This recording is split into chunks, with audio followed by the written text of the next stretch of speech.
दिसंबर की वो रात जम्मू श्रीनगर नेशनल हाईवे पर कुछ ज्यादा ही सर्द थी। तापमान माइनस में जा चुका था और आसमान से गिरती बर्फ की परतें सड़क को धीरे धीरे सफेद चादर में बदल रही थीं। राजेश शर्मा, उम्र 34 साल, पिछले 12 सालों से इसी रूट पर ट्रक चला रहा था। उसका ट्रक एक पुराना टाटा तो 18, जिसके केबिन में एक धुंधला सा बल्ब जलता था और डैशबोर्ड पर उसकी बेटी की एक छोटी सी तस्वीर टंगी थी, जवाहर टनल की तरफ बढ़ रहा था।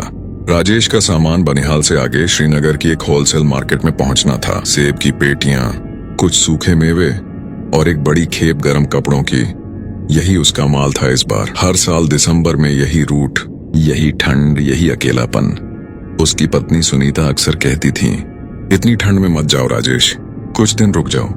लेकिन राजेश हंस देता, ये रास्ता मुझे बचपन से पता है, कुछ नहीं होता। पर आज रात कुछ अलग था।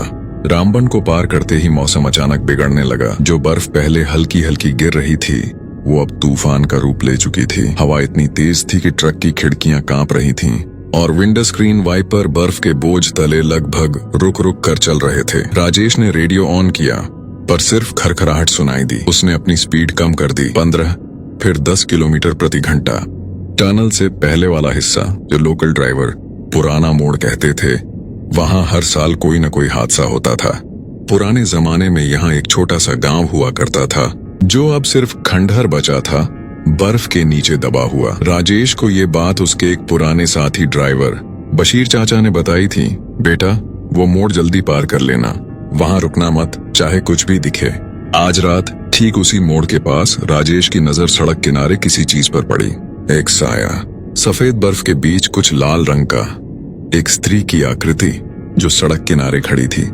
राजेश ने पहले सोचा, आंखों का धोखा होगा, इतनी बर्फ में कोई भला यहाँ क्यों खड़ा होगा। लेकिन जैसे जैसे ट्रक पास आया, वो आकृति साफ होती गई। एक औरत दुल्हन के लिबास में, लाल जोड़ा, सिर पर चुनरी, हाथों में मेहंदी जैसी कोई नक्काशी और चेहरा नीचे झुका हुआ, बर्फ में भीगा हुआ।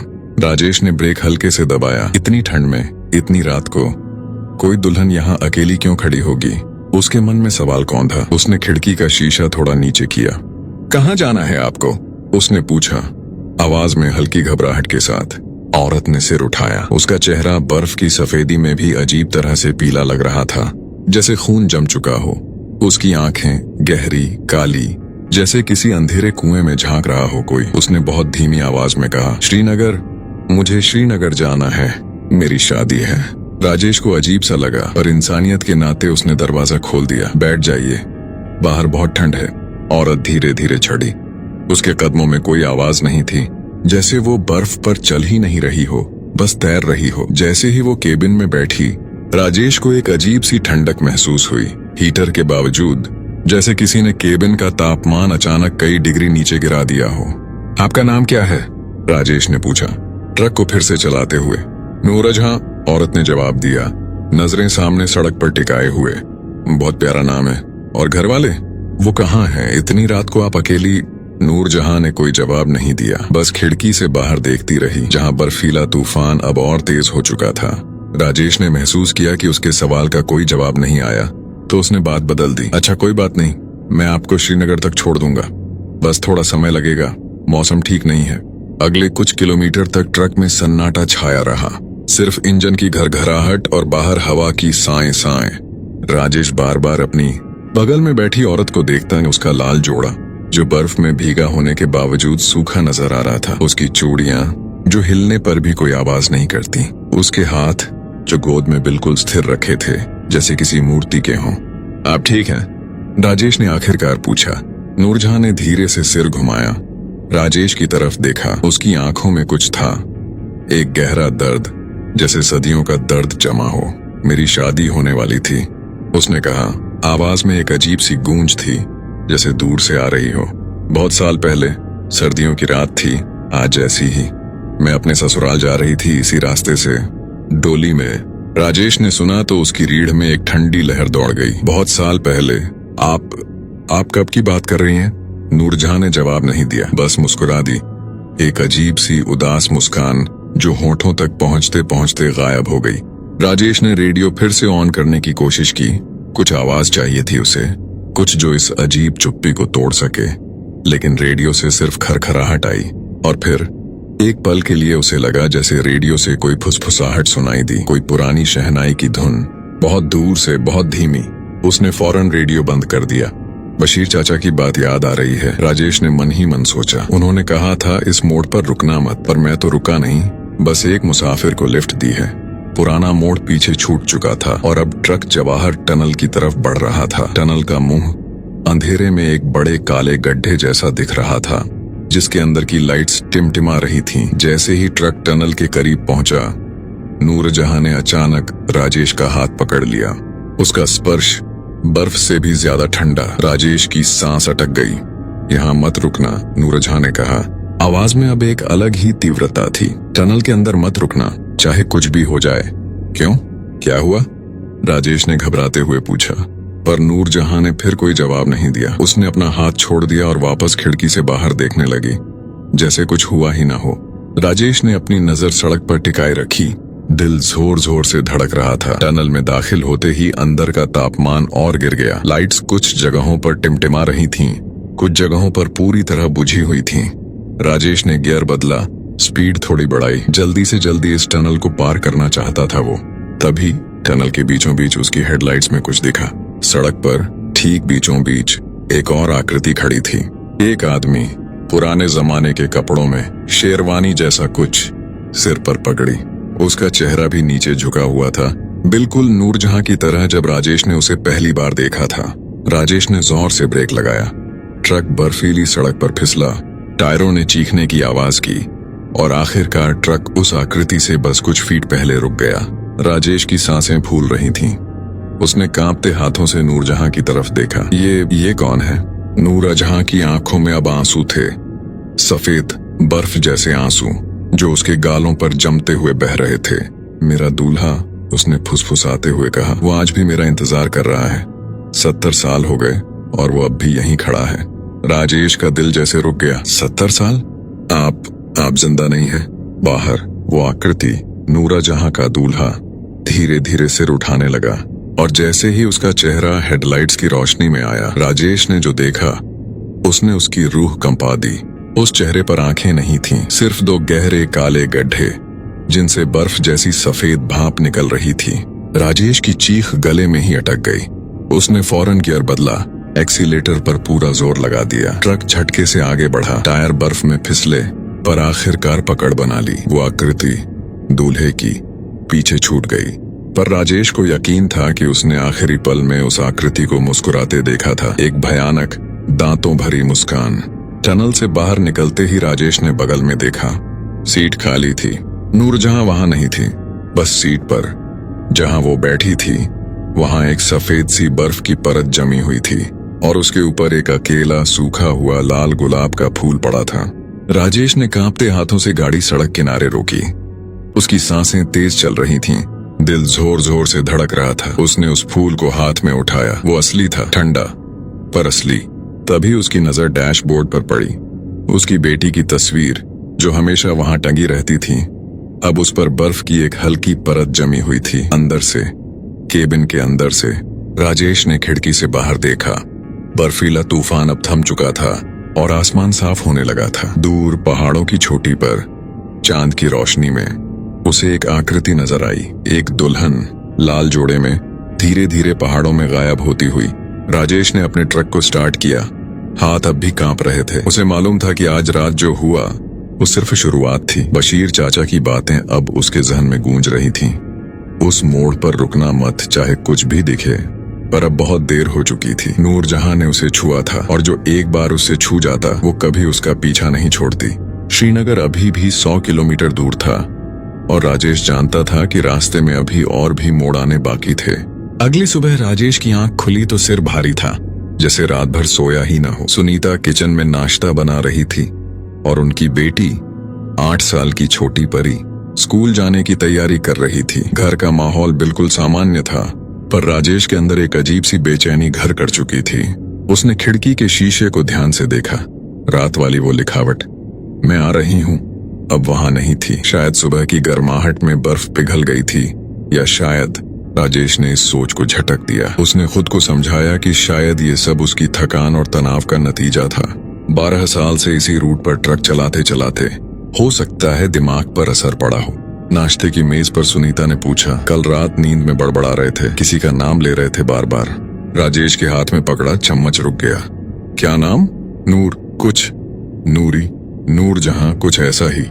सुनीता ने सामान्य ढंग से कहा, जैसे कोई बड़ी बात ना हो।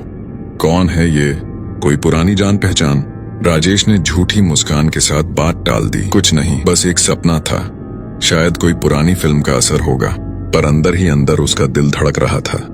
अगर वो सपने में श्रीनगर की सीमा में दाखिल होते होते सुबह के 4:30 बज चुके थे। बर्फ अब थम चुकी थी, पर आसमान अब भी भारी बादलों से ढका हुआ था, जैसे कोई और तूफान आने की तैयारी में हो। राजेश की आंखें रात भर की जागरण से लाल हो चुकी थीं, पर नींद उसके पास फटकती भी नहीं थी। वो लाल गुलाब का फूल अब भी उसकी जेब में था, और हर कुछ मिनट में उसका हाथ अनायास ही जेब की तरफ चला जाता, जैसे ये तस्दीक करने के लिए कि रात में जो हुआ वो सपना नहीं था।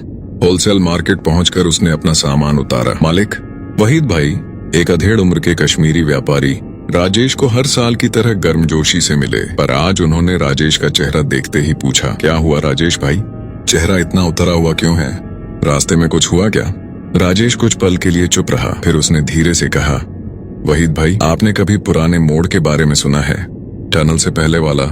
वहीद भाई का चेहरा अचानक गंभीर हो गया। उन्होंने अपने कर्मचारियों को इशारे से दूर जाने को कहा और राजेश को एक कोने में ले गए। तुमने कुछ देखा? उन्होंने धीमी आवाज में पूछा। राजेश ने सिर हिलाया और धीरे धीरे रात की पूरी घटना बता दी। दुल्हन, उसका नाम नूरजहां, टनल में वो आंखों वाला साया, और आखिर में गायब हो जाना। वहीद भाई की आंखों में एक अजीब सी उदासी उतर आई। उन्होंने लंबी सांस ली और कहा, मेरे दादा बताया करते थे इस कहानी के बारे में। 1943 की बात है, बंटवारे का साल। एक बारात इसी रास्ते से जा रही थी। दुल्हन का नाम नूरजहां था। श्रीनगर के एक बड़े जमींदार खानदान की बेटी। उसकी शादी होनी थी बनिहाल के एक जमींदार परिवार में, पर बंटवारे की आग उस साल हर जगह फैली हुई थी। रास्ते में इसी मोड़ के पास बारात पर हमला हुआ। कहते हैं दंगाइयों ने दूल्हे को भी नहीं बख्शा। राजेश की सांसें रुक सी गईं, और नूरजहां, कहते हैं वो बर्फीले तूफान में भाग निकली बचने के लिए, पर वो रास्ता भटक गई। 3 दिन बाद उसकी लाश मिली थी, बर्फ में जमी हुई, अपने लाल जोड़े में। तब से लोग कहते हैं हर साल दिसंबर में जब बर्फीला तूफान आता है, नूरजहां अपने दूल्हे को ढूंढने निकलती है, और जो कोई उसे रास्ते में मिलता है। वहीद भाई रुक गए। क्या होता है उनके साथ? राजेश ने पूछा। आवाज में डर साफ झलक रहा था। वो अपने साथ ले जाती है, हमेशा के लिए। राजेश का शरीर एक झटके से कांप गया। उसने अपनी जेब से वो लाल गुलाब निकाला और वहीद भाई को दिखाया। ये मुझे उसकी सीट पर मिला था। वहीद भाई का चेहरा पीला पड़ गया। उन्होंने फूल को छुए बिना ही पीछे हट गए। राजेश भाई, ये निशानी है। इसका मतलब है नूरजहां ने तुम्हें चुन लिया है। तुम्हें फौरन किसी पीर या मौलवी के पास जाना चाहिए, कोई ताबीज या दुआ करवानी चाहिए। ये मजाक की बात नहीं है। राजेश ने सिर हिलाया, पर उसके दिमाग में कहीं न कहीं ये बात घर कर गई थी कि ये सब बस अंधविश्वास हो सकता है। शायद उसे रात की थकान और ठंड की वजह से मतिभ्रम हुआ हो।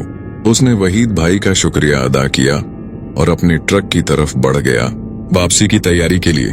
पर जैसे ही वो ट्रक के पास पहुंचा, उसने कुछ देखा जिसने उसके सारे तर्क धराशायी कर दिए। ट्रक के शीशे पर बाहर की तरफ बर्फ की परत पर किसी ने उंगली से कुछ लिखा था, हिंदी में, टेढ़े मेढ़े अक्षरों में, मुझे मत छोड़ो राजेश। राजेश के रोंगटे खड़े हो गए। उसने चारों तरफ देखा। मार्केट में सुबह की चहल पहल शुरू हो चुकी थी। लोग अपने काम में व्यस्त थे। किसी ने उस लिखावट पर ध्यान नहीं दिया। राजेश ने कांपते हाथों से उस लिखावट को मिटाया और जल्दी से ट्रक में बैठ गया। उसने फैसला किया कि आज रात वो जम्मू वापस नहीं जाएगा। श्रीनगर में ही एक ढाबे पर रुककर आराम करेगा। दिन में सफर करेगा, रात में नहीं। रात में ही तो वो सामने आई थी। उसने सोचा, दिन में शायद सुरक्षित रहूं। राजेश एक जान पहचान के ढाबे पर पहुंचा, कश्मीर ढाबा, जो हाईवे से थोड़ा हटकर था। ट्रक ड्राइवरों का अड्डा। वहां का मालिक गुलाम रसूल एक बुजुर्ग आदमी था जो सालों से इस इलाके में रह रहा था। राजेश ने खाना खाया, चाय पी और थोड़ी देर आराम करने के इरादे से अपनी चारपाई पर लेट गया। नींद उसे जल्दी ही आ गई। थकान इतनी हावी थी कि डर भी उस पर भारी नहीं पड़ सका, पर उसकी नींद सुकून भरी नहीं थी। सपने में राजेश ने खुद को उसी बर्फीले रास्ते पर पाया, पर इस बार वो पैदल था। चारों तरफ घना कोहरा था और दूर से एक शहनाई की धुन सुनाई दे रही थी, वही धुन जो उसे रेडियो में सुनाई दी थी। उसने धुन की दिशा में चलना शुरू किया और थोड़ी दूर जाकर उसे एक पुराना जर्जर हवेली नुमा ढांचा दिखा जो बर्फ में आधा दबा हुआ था। हवेली के अंदर से रोशनी आ रही थी, दियों की मध्यम कांपती रोशनी। राजेश ने अंदर कदम रखा और उसने देखा एक शादी का मंडप सजा हुआ था, पुराने जमाने के अंदाज में, और मंडप के बीचों बीच अकेली बैठी थी नूरजहां अपने लाल जोड़े में इंतजार करती हुई। उसने राजेश को देखा और मुस्कुराई। तुम आ गए, उसने कहा। मुझे पता था तुम आओगे। राजेश ने पीछे हटने की कोशिश की, पर उसके पैर जैसे जमीन से चिपक गए थे। मैं यहाँ क्यों हूँ? क्योंकि तुमने मुझे लिफ्ट दी, नूरजहां ने जवाब दिया, उठते हुए, धीरे धीरे राजेश की तरफ बढ़ते हुए। 70 साल में तुम पहले हो जिसने मुझसे बात की, मेरी परवाह की। मेरा दूल्हा मुझे कभी नहीं मिला राजेश, पर शायद अब मुझे मिल गया। उसने अपना हाथ राजेश की तरफ बढ़ाया और जैसे ही उसकी बर्फ जैसी ठंडी उंगलियां राजेश की कलाई को छूने वाली थीं, राजेश की आंख खुल गई, हांफते हुए, पसीने में तरबतर। हालांकि कमरा बर्फ जैसा ठंडा था। उसने घड़ी देखी, शाम के 6 बज चुके थे। वो पूरे दिन सोता रह गया था। ढाबे के बाहर अंधेरा घिर आया था और हल्की बर्फबारी फिर शुरू हो चुकी थी। राजेश ने फैसला किया कि अब वो और इंतजार नहीं करेगा। उसे जम्मू वापस लौटना ही होगा, चाहे रात हो या दिन। ये जगह अब उसे सुरक्षित नहीं लग रही थी। उसने गुलाम रसूल को अपनी परेशानी के बारे में कुछ बताने की कोशिश की, पर बुजुर्ग आदमी ने उसकी बात सुनते ही हाथ जोड़ ली। बेटा, यहाँ हम इस बारे में बात नहीं करते। जो चीज नाम लेने से जागती है उसका नाम मत लो। बस इतना कहूंगा, अगर वो तुमसे कुछ मांगे तो कभी हाँ मत कहना, चाहे वो कुछ भी मांगे। राजेश ने सिर हिलाया। हालांकि उसे समझ नहीं आया कि इसका मतलब क्या है। उसने अपना ट्रक निकाला और वापसी के सफर पर निकल पड़ा, दिल में एक अजीब सी बेचैनी लिए। रास्ता वही था, पर इस बार राजेश ने ठान लिया था कि वो कहीं नहीं रुकेगा। उसने अपनी स्पीड तेज रखी, आंखें सड़क पर टिकाए, रेडियो बंद रखा। पर जैसे ही वो पुराने मोड़ के करीब पहुंचा, उसकी हेडलाइट्स अचानक टिमटिमाने लगी। इंजन में एक अजीब सी आवाज आई और फिर पूरी तरह से ट्रक बंद हो गया। राजेश ने चाबी घुमाई बार बार, पर इंजन स्टार्ट नहीं हुआ। बाहर बर्फीली हवा और घना अंधेरा। उसने अपने मोबाइल की तरफ देखा, कोई नेटवर्क नहीं। तभी उसकी बगल की खिड़की पर धीरे से किसी ने दस्तक दी। राजेश का दिल जोर से धड़का। उसने धीरे धीरे सिर घुमाया। बाहर बर्फ में नूरजहां खड़ी थी, बिल्कुल वैसे ही जैसे कल रात थी, पर इस बार उसके चेहरे पर मुस्कान नहीं थी। उसकी आंखों में एक गहरा गुस्सा था। तुमने मुझे छोड़ दिया, उसकी आवाज हवा के साथ मिलकर गूंज रही थी, जैसे कहीं दूर से आ रही हो। तुमने वादा किया था मुझे श्रीनगर छोड़ने का, और तुम मुझे बीच रास्ते में छोड़ गए। मैंने कोई वादा नहीं किया था, राजेश ने कांपती आवाज में कहा। हर वो शख्स जो मुझे अपने ट्रक में बिठाता है, वो मुझसे एक वादा बांध लेता है, नूरजहां ने कहा। उसकी आंखें अब सुर्ख लाल हो चुकी थीं। मेरा दूल्हा मुझसे यही वादा तोड़कर गया था। वो भी मुझे बीच रास्ते में छोड़ गया, अपनी जान बचाने के लिए भागा और मैं अकेली मारी गई। राजेश समझ गया कि जो कहानी वहीद भाई ने सुनाई थी वो पूरी सच नहीं थी। नूरजहां की तकलीफ सिर्फ मौत की नहीं थी, बल्कि धोखे की भी थी। मुझे माफ कर दो, राजेश ने कहा। मैं तुम्हें दोबारा ले चलता हूँ, कहीं भी। नूरजहां की आंखों में एक पल के लिए नरमी आई। सच में? हाँ, राजेश ने सिर हिलाया। हालांकि उसकी आत्मा कांप रही थी। नूरजहां ने अपना हाथ ट्रक के दरवाजे पर रखा। जैसे ही उसकी उंगलियां दरवाजे को छुईं, ट्रक का इंजन अचानक स्टार्ट हो गया। हेडलाइट्स पूरी रोशनी से जल उठीं, पर दरवाजा नहीं खुला। नूरजहां ने राजेश की तरफ देखा और इस बार उसकी आवाज में एक चेतावनी थी। तुम झूठ बोल रहे हो राजेश, मैं जानती हूँ। तुम्हारी आंखों में डर है, प्यार नहीं, जैसे मेरे दूल्हे की आंखों में था। राजेश ने कुछ कहने की कोशिश की, पर उसके शब्द गले में अटक गए। ठीक है, नूरजहां ने कहा पीछे हटते हुए। अगर तुम मेरा साथ नहीं दे सकते तो मैं तुम्हें भी उसी तरह छोड़ूंगी जैसे उसने मुझे छोड़ा था। पर याद रखना, जो एक बार मुझसे मिलता है वो मुझसे कभी पूरी तरह आजाद नहीं होता। मैं लौटूंगी राजेश, जब तुम्हें सबसे कम उम्मीद होगी। इतना कहकर वो बर्फीली हवा में घुलकर गायब हो गई, जैसे कभी थी ही नहीं। राजेश ने कांपते हाथों से गियर डाला और पूरी ताकत से एक्सीलेटर दबाया। ट्रक आगे बढ़ा, बर्फीली सड़क पर फिसलते फिसलते, पर राजेश ने रुकने का नाम नहीं लिया। जब तक कि वो पुराना मोड़ पूरी तरह पीछे नहीं छूट गया।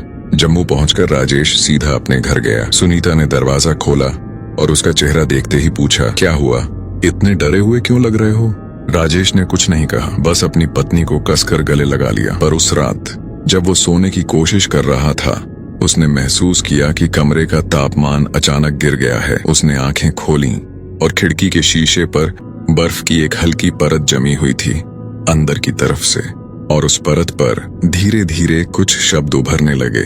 मैं आ रही हूँ भी नूरजहां का नाम ले रहा था, तो इसका मतलब था कि वो सिर्फ बाहर की दुनिया में नहीं बल्कि उसके अंदर भी घर कर चुकी थी। अगले 3 दिन राजेश ने अपना ट्रक नहीं निकाला। उसने कंपनी में फोन करके बीमारी का बहाना बना दिया। इस दौरान उसने कई बार सोचा कि वहीद भाई की बात मानकर किसी मौलवी या पीर के पास जाए, पर हर बार उसे लगा कि ये सब बचकानी बातें हैं, अंधविश्वास है। दिन के उजाले में अपने घर की सुरक्षित दीवारों के बीच रात की वो घटनाएं किसी बुरे सपने जैसी लगने लगी थीं। पर चौथी रात को कुछ ऐसा हुआ जिसने उसकी सारी सोच बदल दी। आधी रात को राजेश की नींद अचानक टूट गई। कमरे में एक अजीब सी ठंडक थी, हालांकि हीटर पूरी रफ्तार से चल रहा था। उसने बगल में देखा, सुनीता गहरी नींद में सो रही थी, बिल्कुल शांत। पर कमरे के कोने में अंधेरे में कोई खड़ा था। राजेश का दिल जोर से धड़का। उसने अपनी आंखें मलीं, यकीन करने के लिए कि ये सच है या सपना। पर वो साया वहीं था, एक स्त्री की आकृति, लाल जोड़े में, चेहरा अंधेरे में छिपा हुआ। नूरजहां, राजेश ने फुसफुसाते हुए कहा। आवाज में डर साफ झलक रहा था। आकृति ने कोई जवाब नहीं दिया, बस धीरे धीरे राजेश की तरफ मुड़ी। इस बार उसका चेहरा हल्की चांदनी में दिखाई दिया, वही पीला ठंडा चेहरा, पर आंखें अब खाली नहीं थीं, बल्कि आंसुओं से भरी हुई थीं। तुमने मुझसे वादा किया था, उसने कहा, आवाज बेहद धीमी, जैसे हवा में घुल रही हो। राजेश धीरे से बिस्तर से उठा, सुनीता को जगाए बिना। उसने कांपते हुए हाथ जोड़े। मुझे माफ कर दो नूरजहां, मैं तुम्हारी मदद करना चाहता हूं, पर मुझे नहीं पता कैसे। तुम्हें क्या चाहिए? नूरजहां की आंखों से एक आंसू बहा, जो जमीन पर गिरते ही बर्फ की एक छोटी बूंद में बदल गया। मुझे मेरा दूल्हा चाहिए, मुझे इंसाफ चाहिए। 70 साल से मैं उस मोड़ पर भटक रही हूँ, अपने अधूरे फेरों को पूरा करने के लिए किसी का इंतजार कर रही हूँ। फेरे? राजेश ने हैरानी से पूछा। हमारी शादी अधूरी रह गई थी, नूरजहां ने कहा। सिर्फ 3 फेरे हुए थे, 4 बाकी थे जब हमला हुआ। हिंदू रीति से भी और हमारे परिवार की पुरानी परंपरा से भी, जब तक 7 फेरे पूरे नहीं होते, आत्मा इस दुनिया से बंधी रहती है। मुझे किसी की जरूरत है जो मेरे बाकी फेरे पूरे करे, सिर्फ तभी मैं मुक्त हो पाऊंगी। राजेश समझ गया कि नूरजहां किस तरफ इशारा कर रही थी, और उसकी रूह कांप उठी। मैं शादीशुदा हूँ नूरजहां, मैं ये नहीं कर सकता। नूरजहां की आंखों में फिर वही गुस्सा लौट आया जो उसने ट्रक में देखा था। तो फिर तुम भी उसी की तरह हो, है ना? वादे करते हो और पीछे हट जाते हो। उसकी आवाज अब कमरे में गूंजने लगी थी। दीवारें कांपने लगीं और अलमारी में रखे बर्तन खड़खड़ाने लगे। सुनीता की नींद टूटने ही वाली थी। तभी राजेश ने जल्दी से कहा, रुको, मैं कोई और रास्ता ढूंढूंगा, मुझे थोड़ा वक्त दो। नूरजहां रुक गई। उसकी आंखों में एक पल के लिए उम्मीद की चमक आई। कितना वक्त? अगली पूर्णिमा तक, राजेश ने बिना सोचे समझे कह दिया, क्योंकि उसे याद आया था कि पुरानी कहानियों में अक्सर पूर्णिमा की रात का जिक्र होता था। मुझे किसी जानकार से मिलना होगा, कोई रास्ता निकालना होगा जिससे तुम्हें बिना किसी को नुकसान पहुंचाए मुक्ति मिल सके। नूरजहां ने कुछ पल राजेश को घूरा, जैसे उसकी सच्चाई परख रही हो। फिर धीरे धीरे वो कमरे के अंधेरे में घुलने लगी। जाते जाते उसने कहा, याद रखना राजेश, पूर्णिमा की रात पुराने मोड़ पर अगर तुम नहीं आए तो मैं खुद तुम्हारे पास आऊंगी, और तब मैं इतनी नरम नहीं रहूंगी। वो गायब हो गई और कमरे का तापमान वापस सामान्य हो गया। राजेश वहीं फर्श पर बैठ गया, कांपते हुए, पसीने से तरबतर। हालांकि कमरा अब गर्म था। अगली सुबह राजेश ने फैसला कर लिया कि उसे मदद चाहिए।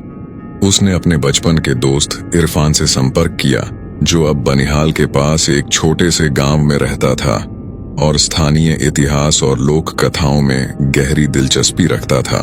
इरफान का परिवार पीढ़ियों से उसी इलाके में रहता आया था।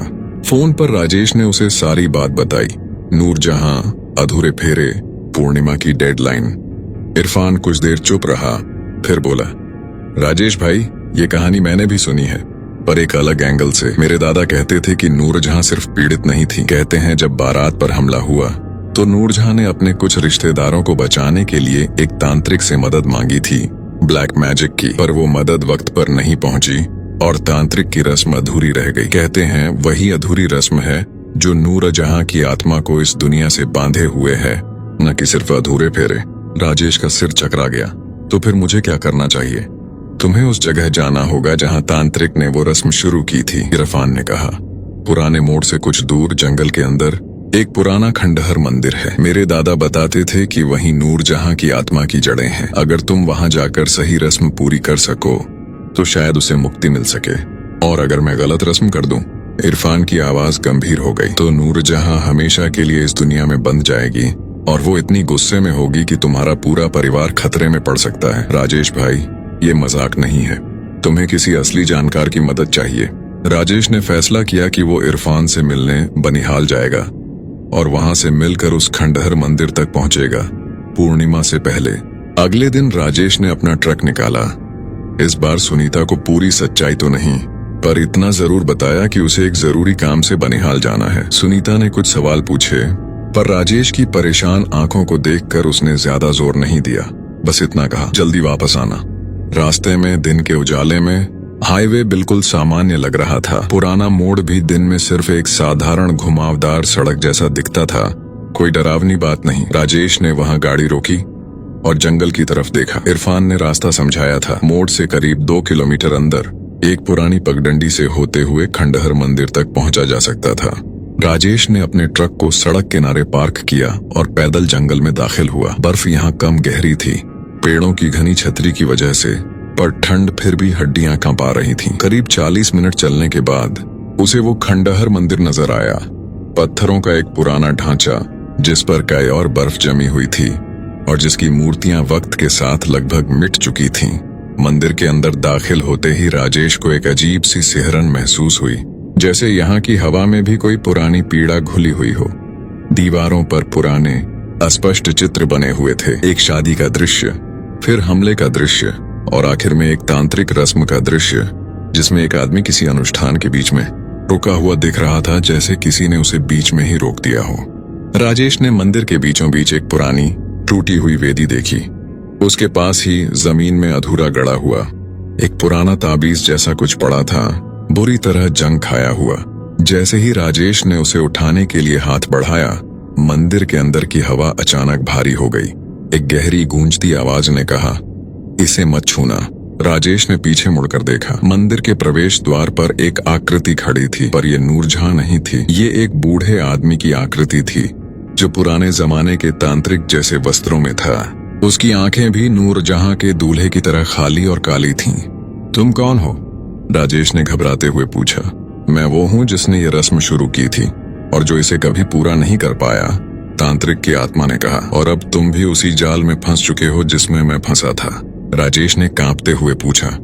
मुझे क्या करना होगा नूरजहां को मुक्त करने के लिए? तांत्रिक की आत्मा हंसी, एक ठंडी भयानक हंसी जो पूरे मंदिर में गूंज उठी। मुक्ति? बच्चे, नूरजहां मुक्ति नहीं चाहती। वो 70 साल से इंतजार कर रही है। हाँ, पर मुक्ति की नहीं, बदले की। जिस रात उसकी बारात पर हमला हुआ, उसके अपने परिवार वालों ने उसे बचाने की कोशिश नहीं की, भाग गए, उसे अकेला छोड़ गए। तब से वो हर उस आदमी से बदला लेती है जो उसे बचाने का वादा करता है और फिर उसे धोखा देता है, जैसे उसके अपनों ने दिया था। राजेश का खून जम गया। तो फिर वो मुझसे क्या चाहती है? वो चाहती है तुम भी वैसे ही धोखा दो ताकि उसे बदला लेने का एक और मौका मिल सके, तांत्रिक ने कहा। हर पूर्णिमा वो एक नया शिकार चुनती है। तुम इस साल का शिकार हो राजेश।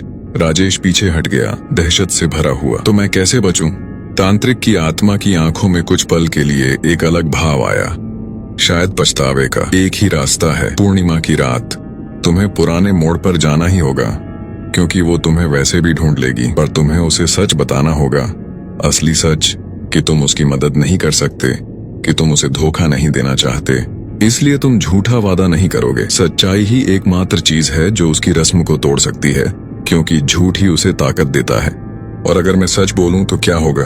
तांत्रिक की आत्मा ने जवाब देने से पहले ही मंदिर के अंदर की हवा तेजी से घूमने लगी, जैसे कोई तूफान अंदर ही अंदर बन रहा हो। इसका जवाब मुझे नहीं पता, बच्चे। मैं कभी सच बोलने की हिम्मत नहीं जुटा पाया। मैं भाग गया और तब से यहीं भटक रहा हूँ, बीच में अटका हुआ। शायद तुम्हारी किस्मत मुझसे बेहतर हो। इतना कहते ही तांत्रिक की आत्मा हवा में बिखर गई, जैसे धुआं हो। मंदिर के अंदर की हवा शांत हो गई, पर राजेश के दिल की धड़कनें अब भी तेज थीं। उसने वो जंग खाया हुआ ताबीज आखिरकार उठा लिया, ये सोचकर कि शायद ये किसी काम आए। जैसे ही उसने उसे अपनी जेब में रखा, उसे दूर से, जंगल के बाहर से अपने ट्रक के हॉर्न की आवाज सुनाई दी, तेज, लगातार, जैसे कोई खतरे की चेतावनी दे रहा हो। राजेश तेजी से मंदिर से बाहर निकला और जंगल में दौड़ते हुए वापस अपने ट्रक की तरफ भागा। जब वो सड़क पर पहुंचा, उसने देखा कि उसका ट्रक बिल्कुल वैसा ही खड़ा था जैसा उसने छोड़ा था। कोई हलचल नहीं, कोई आवाज नहीं, पर हॉर्न अब भी उसके कानों में गूंज रहा था, जैसे कोई भ्रम हो। उसने घड़ी देखी, शाम होने वाली थी और पूर्णिमा सिर्फ 2 दिन दूर थी। राजेश जानता था कि अब पीछे हटने का कोई रास्ता नहीं बचा। उसे या तो नूरजहां का सामना सच्चाई के साथ करना होगा, या फिर हमेशा के लिए उसके श्राप का शिकार बनना होगा। गाड़ी में बैठते हुए राजेश ने आखिरी बार पीछे मुड़कर उस खंडहर मंदिर की तरफ देखा। धुंधलके में मंदिर की टूटी दीवारों के बीच उसे एक पल के लिए ऐसा लगा जैसे किसी ने उसे देखा हो। 2 आंखें गहरी काली इंतजार करती हुई। पूर्णिमा की रात अब बहुत दूर नहीं थी और राजेश को पुराने मोड़ पर वापस जाना ही होगा। पूर्णिमा से 1 दिन पहले राजेश घर लौट आया। उसका चेहरा पहले से भी ज्यादा उतरा हुआ था, आंखों के नीचे गहरे काले घेरे पड़ चुके थे और शरीर जैसे किसी अनदेखे बोझ तले दबा जा रहा था। सुनीता ने कई बार पूछने की कोशिश की कि आखिर हुआ क्या है, पर राजेश हर बार बात टाल जाता। वो नहीं चाहता था कि उसका ये डर उसके परिवार तक पहुंचे। रात को जब सब सो गए, राजेश अपने कमरे में अकेला बैठा उस पुराने ताबीज को घूर रहा था जो वो खंडहर मंदिर से लाया था। जंग खाई धातु पर कुछ पुराने अक्षर उकेरे हुए थे जो अब मुश्किल से पढ़े जा सकते थे। उसने अपने मोबाइल से उसकी तस्वीर खींचकर इरफान को भेजी। कुछ मिनटों बाद इरफान का फोन आया। राजेश भाई, ये लिपि बहुत पुरानी है, शायद शारदा लिपि, कश्मीर की प्राचीन लिपि। मैंने अपने गांव के एक बुजुर्ग को दिखाई। वो कहते हैं इसमें एक रक्षा मंत्र लिखा है, पर अधूरा है। लगता है जो ये बनाया था उसने इसे पूरा नहीं किया। मतलब ये बेकार है? राजेश ने निराश होकर पूछा। नहीं, बिल्कुल बेकार नहीं, इरफान ने कहा। बुजुर्ग कहते हैं कि अधूरा मंत्र भी एक ढाल का काम कर सकता है। पूरी सुरक्षा नहीं, पर थोड़ी मोहलत जरूर दे सकता है। राजेश भाई, एक बात और सुनो। मैंने कल रात नूरजहां की कहानी के बारे में और गहराई से खोजबीन की। हमारे गांव के एक बहुत बूढ़े आदमी, अब्दुल चाचा, जो उस जमाने को याद करते हैं, उन्होंने कुछ अलग ही बताया। राजेश ने ध्यान से सुना। अब्दुल चाचा कहते हैं कि नूरजहां की मौत हमले में नहीं हुई थी। हमला जरूर हुआ था बारात पर नूरजहां भाग निकलने में कामयाब रही थी। वो बर्फीले तूफान में 3 दिन तक भटकती रही और आखिरकार एक गांव में पहुंची जिंदा। पर इरफान की आवाज में हिचकिचाहट थी। पर क्या? पर उस गांव के लोगों ने उसे शरण नहीं दी। बंटवारे का वो दौर था, हर तरफ शक और नफरत का माहौल था। गांव वालों को शक था कि वो दूसरे मजहब की जासूस हो सकती है या कि उसे शरण देने से उन पर आफत आ सकती है। उन्होंने उसे दरवाजे से ही भगा दिया। बर्फीली रात में बुखार में तपती हुई नूरजहां वहीं गांव के बाहर एक पेड़ के नीचे दम तोड़ गई, अकेली, ठुकराई हुई, अपनों और गैरों दोनों से धोखा खाई हुई। राजेश का दिल भारी हो गया। तो वो सिर्फ बदला नहीं ले रही, वो चाहती है कोई उसका साथ न छोड़े। बिल्कुल, इरफान ने कहा। अब्दुल चाचा कहते हैं कि नूरजहां की आत्मा हर उस इंसान का इम्तिहान लेती है जो उससे मिलता है। वो देखना चाहती है कि क्या दुनिया में कोई है जो उसे बीच रास्ते में नहीं छोड़ेगा। अगर कोई उसका साथ नहीं छोड़ता, अगर कोई उसे सच्चाई और वफा के साथ अपनाता है तो शायद वो मुक्त हो सकती है। पर अगर कोई उसे धोखा देता है या डर के मारे भाग जाता है तो उसका गुस्सा और गहरा होता जाता है और वो उस इंसान को कभी माफ नहीं करती। राजेश ने गहरी सांस ली। तो तांत्रिक की आत्मा ने जो कहा वो आधा सच था। मुझे सच बोलना होगा, पर सिर्फ ये नहीं कि मैं मदद नहीं कर सकता। मुझे उसे ये एहसास दिलाना होगा कि कोई है जो उसकी तकलीफ समझता है बिना उसे धोखा दिए।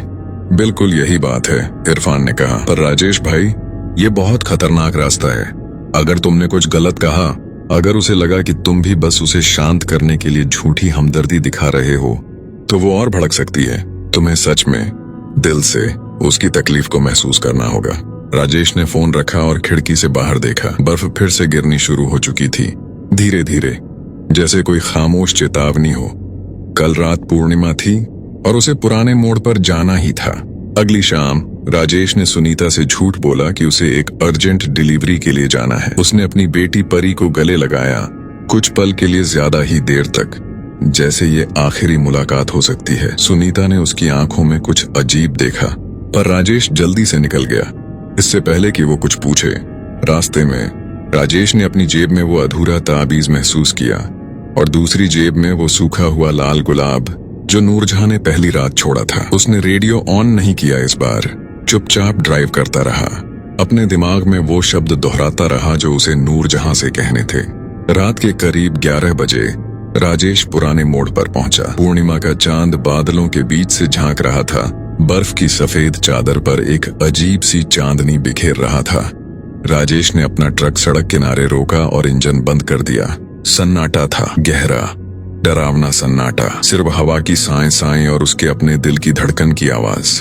नूरजहां, राजेश ने ट्रक से उतरकर पुकारा, आवाज में हिम्मत जुटाते हुए। मैं आ गया हूं, जैसा वादा किया था। कुछ पल तक कुछ नहीं हुआ, फिर धीरे धीरे बर्फ में से जैसे कोहरा जमा हो रहा हो, नूरजहां की आकृति उभरने लगी। इस बार वो पहले से भी ज्यादा साफ थी। उसका लाल जोड़ा चांदनी में चमक रहा था, पर उसकी आंखें अब भी वहीं खाली, दर्द भरी गहराई लिए हुए थीं। तुम आए, उसने कहा, आवाज में हल्की हैरानी थी। मुझे यकीन नहीं था कि तुम आओगे। मैंने वादा किया था, राजेश ने कहा, अपनी आवाज को स्थिर रखने की कोशिश करते हुए, और मैं यहाँ हूँ तुमसे सच कहने के लिए। नूरजहां की आंखों में सतर्कता आ गई। सच? कैसा सच? राजेश ने गहरी सांस ली। मैं तुम्हारे फेरे पूरे नहीं कर सकता नूरजहां। मैं शादीशुदा हूँ, मेरी एक बेटी है, एक पत्नी है जो मुझसे प्यार करती है। मैं तुम्हारा दूल्हा नहीं बन सकता, और अगर मैं ऐसा करने का झूठा वादा करूं तो मैं भी वैसा ही हो जाऊंगा जैसे वो लोग थे जिन्होंने तुम्हें धोखा दिया। नूरजहां का चेहरा गुस्से से तमतमाने लगा। हवा तेज हो गई, बर्फ के कण उसके इर्द गिर्द चक्कर काटने लगे। तो तुम भी भाग रहे हो? तुम भी उन्हीं की तरह हो? नहीं, राजेश ने जोर से कहा, अपनी जगह डटे रहते हुए, हालांकि उसका पूरा शरीर कांप रहा था। मैं भाग नहीं रहा, मैं यहाँ हूँ, तुम्हारे सामने, तुम्हें सच बता रहा हूँ, आंखों में आंखें डालकर। मैं तुम्हें छोड़कर नहीं भागा जैसे तुम्हारा दूल्हा भागा था। मैं तुम्हें अकेला नहीं छोड़ रहा जैसे उस गांव वालों ने छोड़ा था। मैं यहाँ हूँ नूरजहां, और मैं यहीं रहूंगा जब तक तुम मुझे कुछ कहना चाहो। नूरजहां की आकृति एक पल के लिए ठिठक गई, जैसे उसने कुछ ऐसा सुना हो जो 70 सालों में किसी ने नहीं कहा था। उसकी आंखों में गुस्सा धीरे धीरे कम होने लगा। उसकी जगह एक गहरी उदासी ने ले ली। तुम्हें कैसे पता चला? उसने धीमी आवाज में पूछा। गांव वालों के बारे में? राजेश समझ गया कि ये सच्चाई का सही पल है। मुझे पता चला नूरजहां, मुझे पता चला कि तुम हमले से बच निकली थी। मुझे पता चला कि तुमने मदद मांगी थी और तुम्हें ठुकरा दिया गया था। मुझे पता है तुम अकेली मरी, बर्फ में, ठंड में, अपनों के धोखे और गैरों की बेरहमी दोनों के साथ। नूरजहां की आंखों से आंसू बहने लगे, वही सफेद बर्फ जैसे आंसू। तो तुम जानते हो? कोई नहीं जानता ये बात, 70 सालों में कोई नहीं जानता था। मैं जानता हूँ, राजेश ने कहा, धीरे धीरे उसके करीब कदम बढ़ाते हुए, हालांकि हर कदम पर उसका शरीर कांप रहा था। और मुझे तुम्हारी तकलीफ का एहसास है नूरजहां। किसी ने तुम्हारा साथ नहीं दिया जब तुम्हें सबसे ज्यादा जरूरत थी, पर मैं आज तुम्हारा साथ देने आया हूँ, सच बोलकर, झूठा वादा न करके। नूरजहां चुप रही। उसकी आकृति बर्फीली हवा में हल्की हल्की कांप रही थी। अगर तुम मेरे फेरे पूरे नहीं करोगे तो मेरा क्या होगा? मैं कैसे मुक्त होंगी? राजेश ने अपनी जेब से वो सूखा हुआ लाल गुलाब निकाला जो उसने संभाल कर रखा था। शायद मुक्ति फेरों में नहीं है नूरजहां, शायद मुक्ति इस बात में है कि आखिरकार किसी ने तुम्हारी बात सुनी, तुम्हारा दर्द समझा और तुम्हें धोखा नहीं दिया। शायद तुम्हें बस यही चाहिए था, कोई जो तुम्हारे साथ खड़ा रहे आखिरी पल तक, बिना डरे, बिना भागे। उसने वो गुलाब आगे बढ़ाया, नूरजहां की तरफ। मैं तुम्हारा दूल्हा नहीं बन सकता, पर मैं आज रात तुम्हारे साथ यहाँ खड़ा रह सकता हूँ, जब तक तुम चाहो। मैं तुम्हें अकेला नहीं छोड़ूंगा। नूरजहां ने कांपते हाथों से वो गुलाब लिया। जैसे ही उसकी उंगलियां फूल को छुईं, हवा में एक अजीब सी शांति फैलने लगी। बर्फीला तूफान जो अब तक तेज हो रहा था धीरे धीरे थमने लगा। चांद की रोशनी और तेज हो गई, मानो बादल खुद ही रास्ता दे रहे हों। 70 साल नूरजहां ने फुसफुसाते हुए कहा, 70 साल मैंने इंतजार किया, बदला मांगा, हर उस शख्स को दोष दिया जिसने मुझे छुआ, पर शायद मुझे बदले की नहीं, बस इतनी सी बात की जरूरत थी। उसने राजेश की तरफ देखा और पहली बार उसकी आंखों में गुस्सा या दर्द नहीं, बल्कि एक अजीब सी शांति थी। तुम अच्छे इंसान हो राजेश, तुम्हारी बीवी और बेटी खुशकिस्मत हैं। नूरजहां, राजेश ने कहा, आंखों में आंसू के साथ, तुम्हें इंसाफ मिलना चाहिए था। जो तुम्हारे साथ हुआ वो गलत था। हाँ, नूरजहां ने कहा, गलत था, पर शायद इंसाफ का मतलब बदला नहीं होता। शायद इंसाफ का मतलब है सच का सामने आना और किसी का साथ मिलना, चाहे वो कितना भी छोटा पल क्यों ना हो। धीरे धीरे नूरजहां की आकृति चमकने लगी, बर्फ की तरह सफेद रोशनी में लिपटती हुई। मुझे लगता है अब मैं जा सकती हूँ। कहाँ? राजेश ने पूछा। जहां मुझे बहुत पहले जाना चाहिए था, नूरजहां ने मुस्कुराते हुए कहा, एक असली शांत मुस्कान, पहली बार बिना किसी दर्द के, अपने घर, अपने असली परिवार के पास, जो मेरा इंतजार कर रहे हैं दूसरी दुनिया में। रोशनी और तेज होने लगी और नूरजहां की आकृति धीरे धीरे उस रोशनी में घुलने लगी। जाते जाते उसने आखिरी बार कहा, शुक्रिया राजेश, तुमने वो दिया जो 70 सालों में किसी ने नहीं दिया, सच्चाई और साथ। एक चमकीली रोशनी की लहर के साथ नूरजहां गायब हो गई, हमेशा के लिए। बर्फीला तूफान पूरी तरह थम गया और आसमान साफ हो गया, तारे चमकने लगे।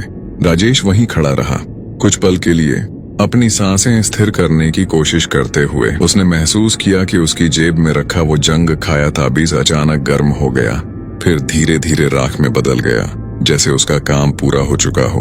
पर जैसे ही राजेश ने राहत की सांस ली, उसे दूर से, जंगल की तरफ से एक और आवाज सुनाई दी, एक भारी गूंजती हुई हंसी, वही आवाज जो उसने खंडहर मंदिर में सुनी थी। तांत्रिक की आत्मा। बहुत खूब बच्चे, आवाज ने कहा, हवा में गूंजते हुए। तुमने वो कर दिखाया जो मैं 70 सालों में नहीं कर पाया। तुमने नूरजहां को मुक्त कर दिया। राजेश ने सतर्क होकर चारों तरफ देखा। तुम अब क्या चाहते हो? मुझे भी मुक्ति चाहिए राजेश। तांत्रिक की आवाज में अब एक अलग ही ठंडक थी जो पहले नहीं थी। और तुमने मुझे रास्ता दिखा दिया है, पर मेरी कहानी नूरजहां जितनी सीधी नहीं है। मेरी रस्म अधूरी नहीं छूटी थी क्योंकि मैं डर गया था। मेरी रस्म अधूरी छूटी थी क्योंकि मैंने जानबूझकर उसे रोका था। मैं नूरजहां की आत्मा को अपने काले जादू के लिए इस्तेमाल करना चाहता था, हमेशा के लिए इस मोड़ पर बांधकर। राजेश का खून जम गया। मतलब ये कि नूरजहां भले ही मुक्त हो गई हो, तांत्रिक की आवाज ने कहा। और अब जंगल के अंधेरे से एक नई आकृति उभरने लगी, कहीं ज्यादा भयानक, कहीं ज्यादा विशाल। पर मैं अब भी यही हूँ, और अब जब मेरा असली मकसद अधूरा रह गया है, मुझे एक नए जरिए की जरूरत है। और तुम राजेश, तुम मेरे लिए बिल्कुल सही हो। राजेश पीछे हटने लगा, दहशत उसके पूरे बदन में फैल गई। बर्फ में से, जड़ों और सड़ी हुई पत्तियों के बीच से तांत्रिक की आत्मा पूरी तरह प्रकट होने लगी। एक विशाल, विकृत आकृति जिसकी आंखें अब खाली नहीं बल्कि आग की तरह लाल जल रही थीं। भागने की कोशिश मत करो, आवाज गूंजी। अब पूरे जंगल में, पूरी सड़क पर, अब जो खेल शुरू होगा वो नूरजहां वाले खेल से बहुत अलग होगा। इस बार कोई सच्चाई तुम्हें नहीं बचाएगी। राजेश अपने ट्रक की तरफ दौड़ा, दिल जोर से धड़क रहा था। पीछे से वो भयानक हंसी गूंज रही थी, बर्फीली सड़क पर उसके पीछे पीछे आती हुई, जैसे कोई विशाल परछाई उसका पीछा कर रही हो। राजेश ने कांपते हाथों से ट्रक का दरवाजा खोला और अंदर घुसते ही चाबी घुमाई। इंजन एक बार, दो बार अटका और तीसरी बार में दहाड़कर स्टार्ट हुआ। पीछे मुड़कर देखने की हिम्मत नहीं थी उसमें, पर शीशे में उसे वो विशाल विकृत परछाई दिखी जो बर्फीली सड़क पर तेजी से उसके पीछे बढ़ रही थी। इंसान जैसी, पर इंसान से कहीं बड़ी, कहीं ज्यादा डरावनी। ट्रक ने रफ्तार पकड़ी, पहिए बर्फ पर फिसले, पर राजेश ने किसी तरह गाड़ी को सड़क पर बनाए रखा। उसके दिमाग में सिर्फ एक ही बात गूंज रही थी, इरफान को फोन करना है, अभी, इसी वक्त। मोबाइल निकालकर उसने कांपती उंगलियों से नंबर दबाया। 2 घंटियों के बाद इरफान की नींद भरी आवाज आई, राजेश भाई, इतनी रात को? इरफान, तांत्रिक की आत्मा।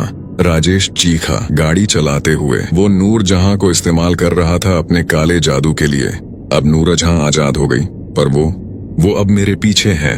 इरफान की नींद एक झटके में उड़ गई।